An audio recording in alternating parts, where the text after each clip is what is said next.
تو بدلے میں کوئی وہ ہمارے کام کر دے گا، یا کسی عزیز کو خوش کرنا مقصود ہے؟ کچھ بھی نہیں مقصود ہے۔ الحمدللہ میں بھی اس لیے آیا ہوں، اور آپ بھی صرف اس لیے آئے ہیں کہ کملی والا راضی ہو جائے،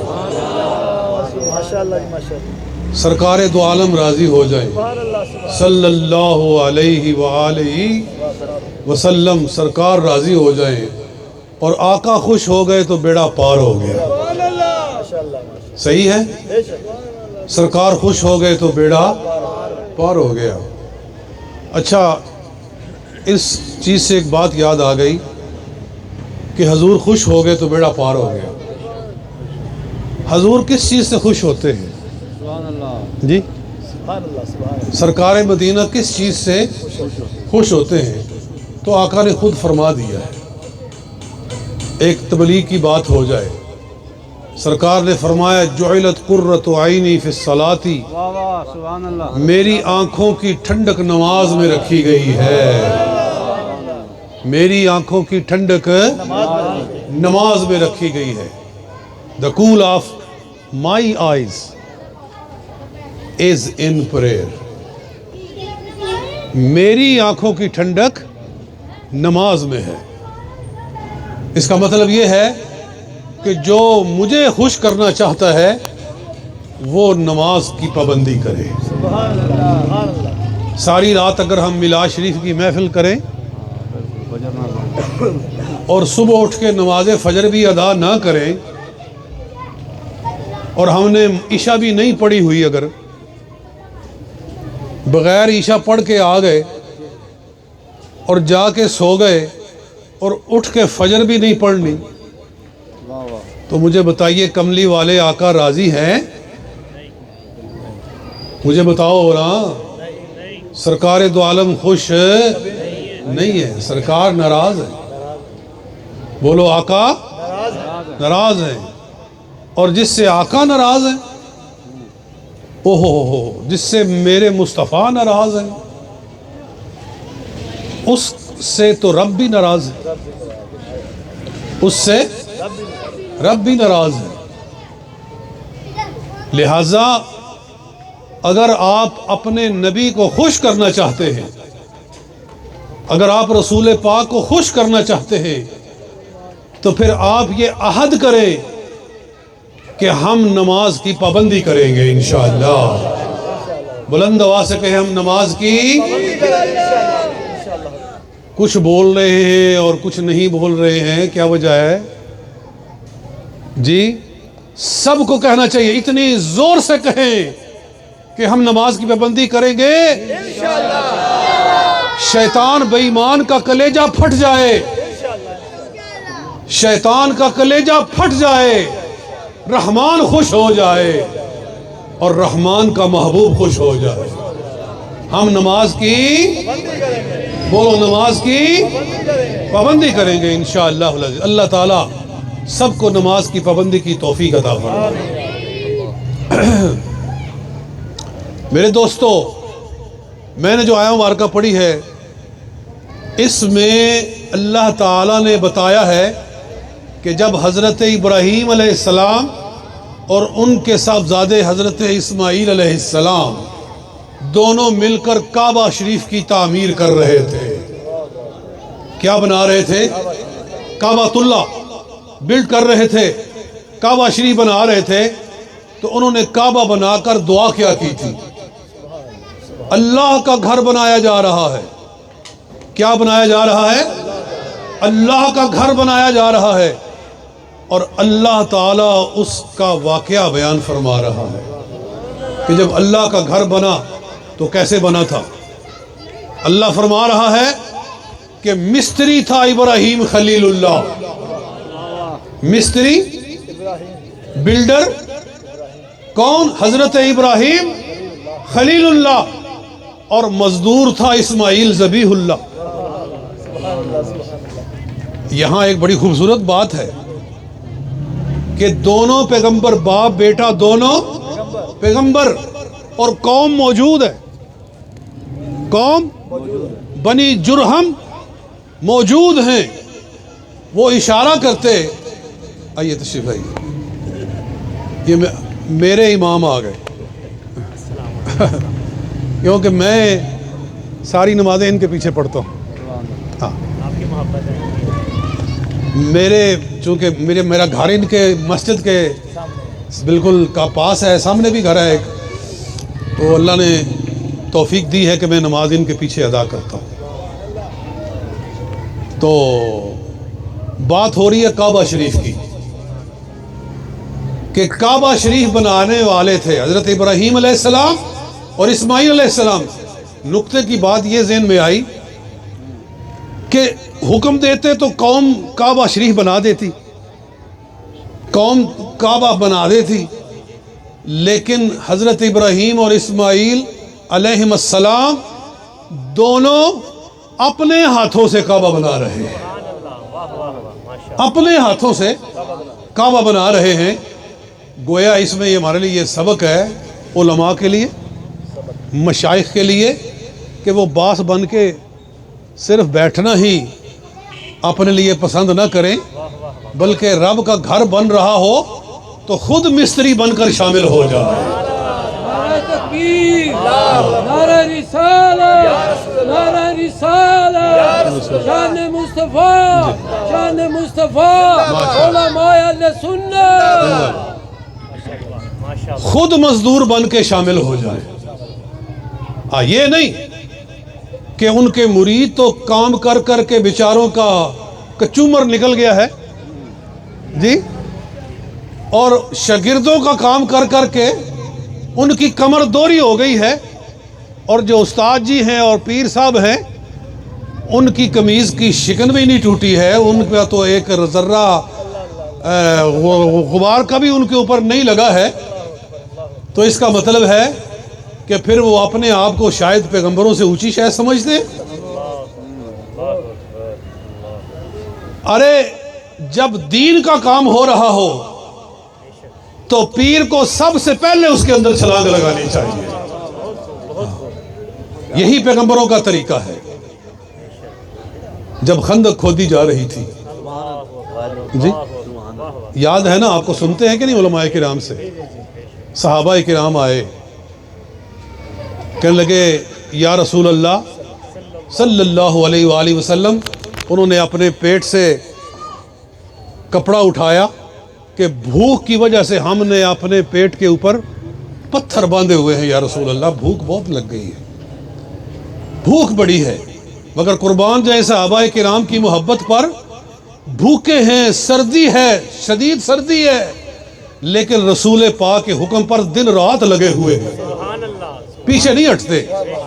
بہرحال انہوں نے اپنی بھوک کی شکایت کی کہ ہم نے اپنے پیٹوں کے اوپر پتھر باندھے ہوئے ہیں. حضور صلی اللہ علیہ وسلم نے اپنے پیٹ مبارک سے کپڑا اٹھایا تو دیکھو, فرمایا دیکھو میں نے 2 باندھے ہوئے ہیں. جس طرح صحابہ کام کر رہے ہیں آقا بھی ساتھ میں کام کر رہے ہیں. یہ ایک سبق اس میں سے حاصل ہوا ہے.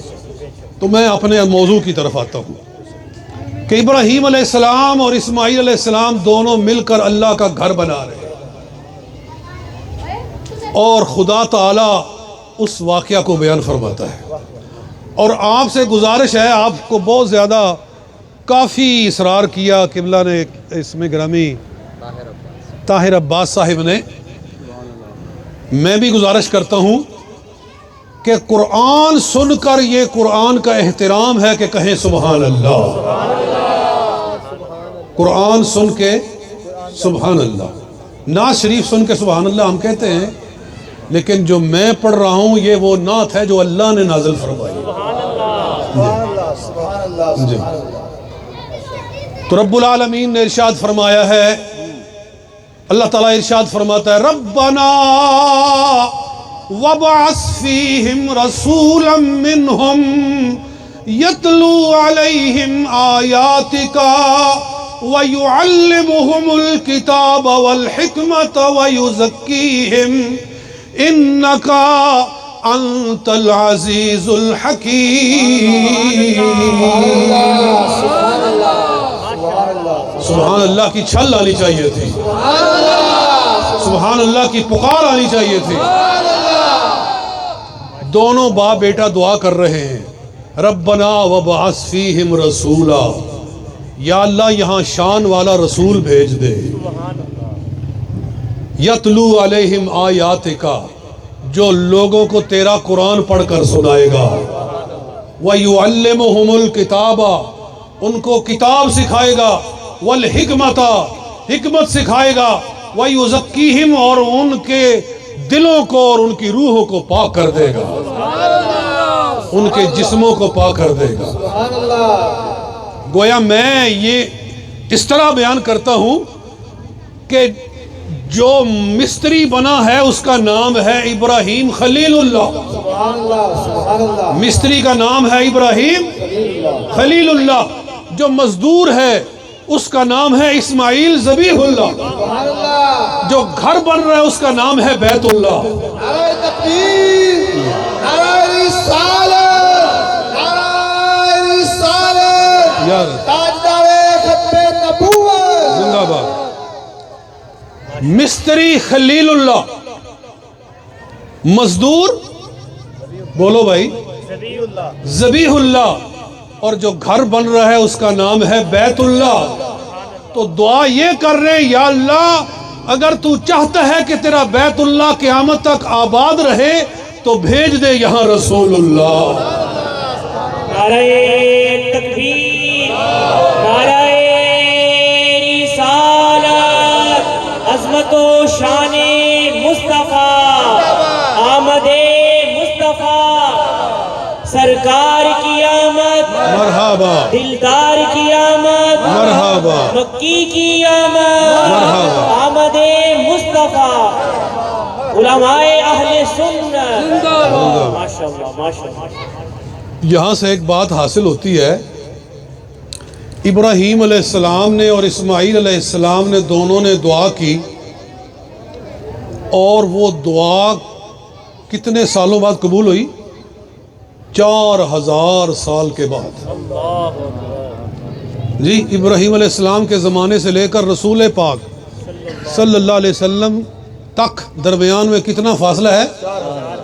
4000 سال کا فاصلہ ہے جی۔ 40 سنچریز، 40 سنچریز، 40 صدیاں گزر گئی، تب جا کے ان کی دعا قبول ہوئی اور مکہ میں مدینے والے آقا تشریف لے آئے جی۔ تو ذرا اندازہ کریں کہ اس دن جس دن حضور دنیا میں آئے تھے، اس دن ابراہیم علیہ السلام کی خوشی کا کیا عالم ہوگا کہ 4000 سال کے بعد دعا قبول ہوئی ہے۔ اسماعیل علیہ السلام کی خوشی کا کیا ٹھکانہ ہوگا کہ دعا قبول ہوئی ہے۔ تو اس کا مطلب یہ ہے کہ جس دن حضور آئے تھے اس دن رسول بھی خوشیاں کر رہے تھے، اس دن رسول بھی خوشیاں کر رہے تھے۔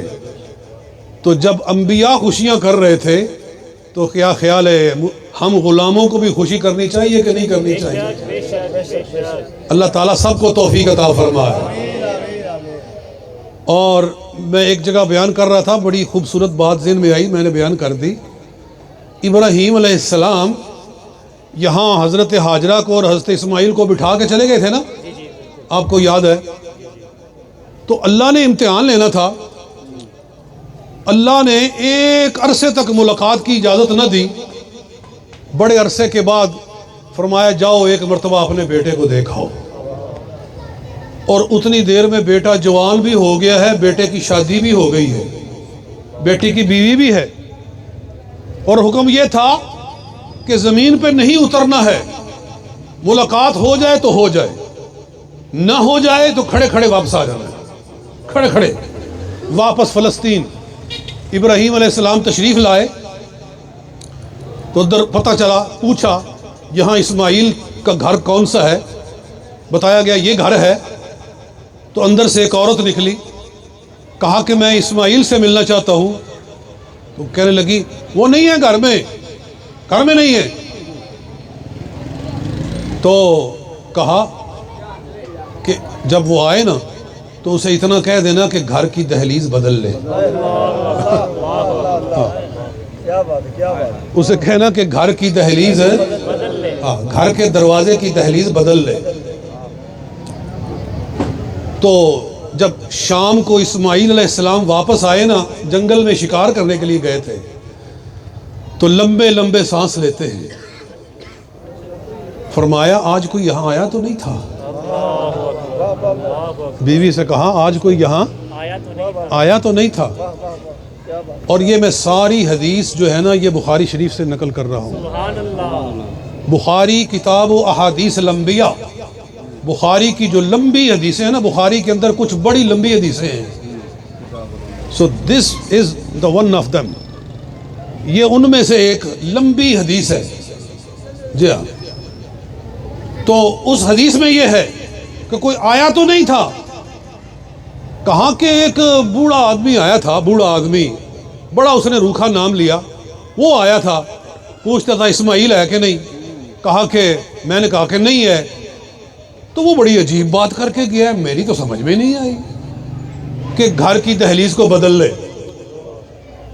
فرمایا او بدبختے، وہ میرے والد گرامی تشریف لائے تھے، وہ تو میرے والد گرامی ابراہیم علیہ السلام تشریف لائے تھے، اور مجھے یہ حکم کر کے گئے ہیں کہ اس بیوی کی چھٹی کر، ہاں تو چل تجھے طلاق، جی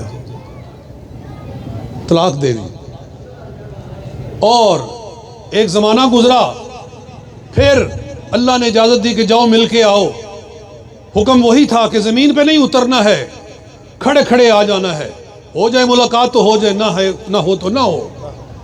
پھر گئے، پھر دروازہ کھٹکھٹایا، اندر سے عورت نکلی کوئی، کہا کہ اسماعیل ہے؟ توجہ میری طرف، اسماعیل ہے؟ عرض کیا وہ کہیں باہر گئے ہیں کام کے لیے، اور آپ کے چہرے سے لگتا ہے کہ آپ دور سے سفر کر کے آئے ہیں، آپ نیچے اتریے، آپ کچھ پانی پیجئے، کچھ کھانا کھائیے، وہ بھی آ جائیں گے۔ فرمایا نہیں، مجھے میرے پاس وقت نہیں ہے اترنے کا، میں پانی یہاں اتر کے نہیں پی سکتا، کھانا نہیں کھا سکتا، مجھے جلدی ہے۔ البتہ جب اسماعیل آئے تو اسے یہ پیغام دے دینا کہ تیرے گھر کی دہلیز بہت اچھی ہے، اسے سنبھال کے رکھنا، تیرے گھر کی دہلیز بہت اچھی ہے، اس کو سنبھال کے رکھنا۔ نعرہ تکبیر، نعرہ رسالت، نعرہ رسالت، نعرہ حیدری، حیدری۔ اچھا، تو یہاں ایک بڑی نکتے کی بات ہے، اس طرح میں آپ کو لانا چاہتا ہوں کہ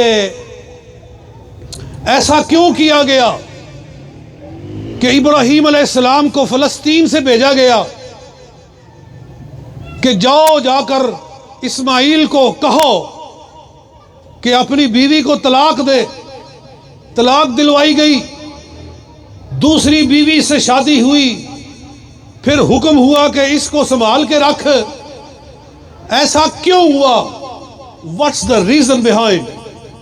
اس کے پیچھے ریزن کیا ہے دوستو؟ ریزن اس کا یہ تھا، سبب اس کا یہ تھا کہ اس نسل میں کملی والے آقا تشریف لانے والے تھے۔ نعرہ تکبیر، نعرہ رسالت، عظمت و شان مصطفیٰ، آمد مصطفیٰ۔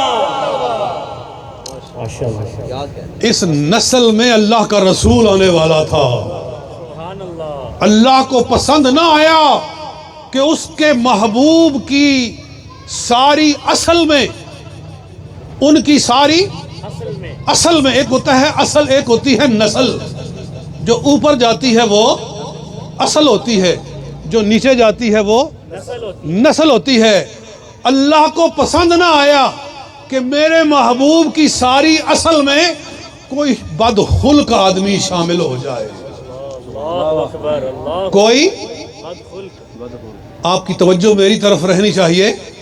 اللہ کو پسند نہیں تھا کہ حضور جس اصل سے تشریف لا رہے ہیں، جس لڑی سے تشریف لا رہے ہیں، اس لڑی کے اندر کوئی بد خلق آ جائے، جس کا خلق اچھا نہ ہو، اس عورت کو نکال دیا اور اس کو لایا گیا جس کا خلق سب سے نرالا تھا۔ اللہ تعالیٰ نے اس بات کا فیصلہ فرمایا کہ آدم علیہ السلام سے لے کر رسول پاک کے والدین تک اس پوری لڑی میں جو آئے گا ایمان والا ہوگا اور اعلیٰ اخلاق والا ہوگا۔ نعرہ تکبیر، نعرہ رسالت، نعرہ رسالت، آمد مصطفیٰ، آمد مصطفیٰ، لبیک لبیک یا رسول اللہ، لبیک لبیک لبیک لبیک، آمد مصطفیٰ، آمد مصطفیٰ، آمد مصطفیٰ، علماء اہل سنت۔ ماشاءاللہ وزیر صاحب تو پورے جناب بڑے جذبے والے آدمی ہیں۔ اچھا میں بات لمبی نہیں کرنا چاہتا، مختصر کرتے ہیں، آپ لوگوں نے آرام کرنا ہے، تو میں بھی کوئی اتنا زود بیان نہیں ہوں کہ بس چلتا ہی جاؤں، بس میں حاضری ہی پیش کرنا چاہتا ہوں۔ اس میں ایک اشارہ اور سمجھے کہ اگر حضور صلی اللہ علیہ وسلم کی پوری اصل مبارک میں اگر اللہ تعالیٰ کو کوئی بد خلق آنا پسند نہیں ہے تو کوئی بغیر ایمان کے آ جائے یہ کیسے پسند ہو سکتا ہے؟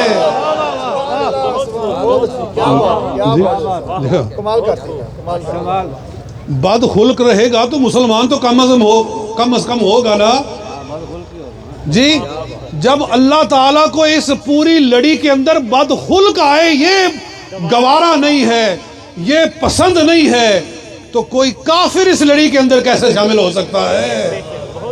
جی اس سے معلوم ہوا کہ رسول پاک کے سارے اجداد اور ساری امہات جن ماؤں سے اور جن باپوں سے نور مصطفیٰ منتقل ہو کر آیا ہے وہ سارے کے سارے نہ صرف یہ کہ اعلیٰ اخلاق والے تھے بلکہ اعلیٰ ایمان والے تھے۔ اس لیے ہم نہیں مانتے کہ ابراہیم علیہ السلام کا باپ کافر تھا۔ ہاں ہم ابراہیم علیہ السلام کے باپ کو کافر نہیں مانتے۔ قرآن کا ترجمہ کر کے لوگوں نے گمراہ کیا ہے دوسروں کو۔ وَإِذْ قَالَ إِبْرَاهِيمُ لِأَبِيهِ آزَرَ أَتَتَّخِذُ أَصْنَامًا آلِهَةً، جب کہا ابراہیم علیہ السلام نے لِأَبِيهِ، یہ لفظ ہے لِأَبِيهِ، جب کہا اپنے اب سے، اپنے اب سے، أَتَتَّخِذُ أَصْنَامًا آلِهَةً، کیا تو بتوں کی پرستش کرتا ہے؟ ابراہیم علیہ السلام نے اپنے اب سے کہا تو جاہل لوگوں نے ترجمہ کر دیا اپنے باپ سے کہا، اپنے باپ سے کہا کہ تو بتوں کی پوجا کرتا ہے۔ لیکن سنو اعلیٰ حضرت نے کیا ترجمہ فرمایا ہے جی، فرمایا جب کہا اپنے عرفی باپ سے، اپنے عرفی باپ سے، یعنی جس کو باپ معروف کر دیا گیا تھا، وہ باپ تھا نہیں حقیقت میں، وہ چچا تھا۔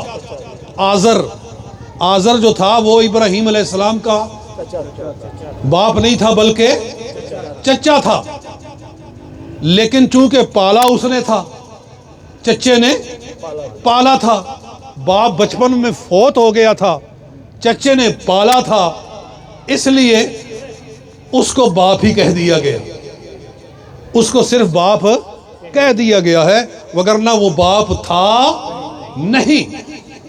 اگر وہ باپ ہوتا، اگر وہ ریئل فادر ہوتا تو پھر جب اس کا کفر پہ مرنا معلوم ہو گیا، اللہ فرماتا ہے فَلَمَّا تَبَيَّنَ لَهُ أَنَّهُ عَدُوٌّ لِلَّهِ تَبَرَّأَ مِنْهُ، ابراہیم علیہ السلام کو جب پتہ چلا کہ یہ تو ایمان لانے والا ہے ہی نہیں، بلکہ یہ کفر پہ مر گیا تو پھر آپ نے اس کے لیے دعائے استغفار چھوڑ دی. آپ نے دعائے استغفار چھوڑ دی کہ آئندہ تیرے لیے استغفار نہیں کروں گا. لیکن جب کعبہ بنا دیا، میں کعبے کی بات کر رہا تھا، جب کعبہ بنا دیا تو کعبہ بنانے کے بعد آپ دعا کرتے ہیں یا اللہ میرے باپ کی بھی بخشش فرما، میری ماں کی بھی بخشش فرما. ربنا اغفر لی ولوالدی وللمؤمنین یوم یقوم الحساب. یا اللہ میرے والدین کی بخشش فرما، میرے والدین کی. یہاں اب نہیں کہا، یہاں اب نہیں کہا، والد کہا ہے، والد. یا اللہ میرے والد کی بخشش فرمایا. معلوم ہوا وہ جو بتوں کی پوجا کرنے والا تھا وہ صرف اب تھا، اب جس کے لیے بخشش کی دعا کر رہے ہیں وہ سگا باپ تھا، وہ والد تھا، اس لیے اس کو والد کہہ کے یاد فرمایا. تو نبی کی ساری اصل پاک ہے، نبی پاک کی ساری اصل پاک ہے. یہ ہے عقیدہ اہل سنت و جماعت کا. اللہ تعالیٰ میری حاضری قبول و منظور فرمائے، آپ کی حاضری قبول و منظور فرمائے. تو میں نے جو شروع میں آپ سے وعدہ لیا تھا کیا تھا نماز کے بارے میں، وہ تو نہیں بھولو گے. اور آخر میں ایک اور بات کہہ دوں میں آپ سے، بالکل 2 منٹ آپ کے صبر کا نہیں امتحان لیتا، کہ جس نبی کا ہم میلاد منا رہے ہیں نا اس نے صفائی کا حکم دیا، صفائی رکھنے کا. سبحان اللہ. اس نے صفائی کا حکم، اور ان کا ارشاد ہے کہ النظافت نصف الایمان، کہ صفائی نصف ایمان ہے. میرا گھر چونکہ یہی ہے، میں روزانہ دیکھتا ہوں کہ لوگ صبح کے وقت اپنے گھروں سے گندگی کے بیگ بھر کے تو ٹھا بازار میں پھینکتے ہیں، ہے نا. بازار میں اپنے سارے گھر کا جو کوڑا ہے نا وہ سارا ایک بیگ میں ڈال کے بازار میں پھینک دیتے ہیں. اب بعد میں کوئی ٹرک گزرتا ہے اس کے اوپر سے تو وہ کوڑا سارے روڈ کے اوپر، سارے بازار کے اندر پھیل جاتا ہے. صحیح ہے کہ ایسا ہی ہوتا ہے کہ نہیں ہوتا؟ تو کیا یہ رسول پاک کے غلام ہونے کا ثبوت دے رہے ہیں آپ؟ حضور صلی اللہ علیہ وسلم مسجد میں تشریف لائے، کچی مسجد تھی، کچی دیواریں تھیں. تو کسی آدمی نے، کوئی نیا مسلمان ہوگا، اس نے تھوکا اور وہ تھوک دیوار پر نظر آ رہی تھی. مسجد نبوی کی دیوار پر کسی آدمی کی تھوک نظر آ رہی تھی. قربان جائیں میرے آقا و مولا جناب محمد مصطفیٰ صلی اللہ علیہ وآلہ وسلم نے ایک پتھر پکڑا اور اپنے دستے مبارک سے اس کو اتارنے لگے. آپ اس کو خود اپنے دستے مبارک سے اتارنے لگے. یہ تعلیم ہے ہمارے رسول کی صلی اللہ علیہ وآلہ وسلم. میں حیران ہوں، تم نے اتنا بڑا مکان بنا دیا ہے، محل کھڑا کر دیا ہے، کروڑوں روپے لگا دیے ہیں، اور ہر طرح کی فضولیات پر تم پیسے لگا رہے ہو. تو اتنا کام نہیں کر سکتے ہو کہ ایک صفائی والا رکھ لو اور وہ روزانہ آئے اور جتنا کوڑا آپ کے گھر میں ہے وہ سارا اٹھا کر لے جائے؟ جی کتنے پیسے لگ جائیں گے اس پر؟ تو تم بازار کو گندا کر کے سب لوگوں کے لیے گندگی پھیلا کے اپنے گھر کی گندگی لا کر تم مسلمانوں کے منہ پر گویا مار رہے ہو. تم کس مسلمانی کا ثبوت دے رہے ہیں؟ جی تم مسلمان ہو؟ کیا فرمایا علامہ اقبال رحمۃ اللہ تعالی علیہ نے کہ وضع میں تم ہو نصارہ تو تمدن میں ہنود، تم وہ قوم ہو جنہیں دیکھ کے شرمائیں یہود. جی میں برطانیہ میں ہوتا ہوں جی، یہاں کا ماحول میں اس لیے آتا ہوں کہ میرے ماں باپ کی قبریں ہیں یہاں، میرا روٹ یہاں ہے. مدرسہ ہے جامعہ رسولیہ شیرازیہ، جہاں سے میں نے اٹھان لی ہے۔ میرا خاندان یہاں ہے، میرے بھائی ہیں یہاں، میری بہنیں ہیں یہاں، میرا خاندان ہے۔ مجھے آنا چاہیے، میرا حق بنتا ہے جی۔ نہ میں آؤں تو میں اپنی اصل سے بے وفائی کرنے والا ہوں، لیکن یہاں آ کر پاکستان کا جو حال دیکھتا ہوں، گندگی کا جو حال دیکھتا ہوں، تو مجھے افسوس ہوتا ہے۔ وہ کافر ہیں، وہ کافر ہیں، لیکن ان کی گلیاں شیشوں کی طرح چمک رہی ہیں کہ نہیں؟ تو تمہارے پاس تو وہ ہدایت ہے جو کسی قوم کے پاس نہیں ہے۔ کیا بات ہے۔ وہ تمہارے پاس ہدایت ہے جو اللہ نے خاص تمہارے نصیب میں کی ہے، میرے نصیب میں کی ہے، آپ کے نصیب میں کی ہے۔ ہم اس کو بھول کے تو گندگی پھیلانے کے اندر لگے ہوئے۔ ابھی تو بہت ساری باتیں مجھے جو ذہن میں آتی ہیں، تو یار زندہ صحبت باقی، وما علینا الا البلاغ المبین۔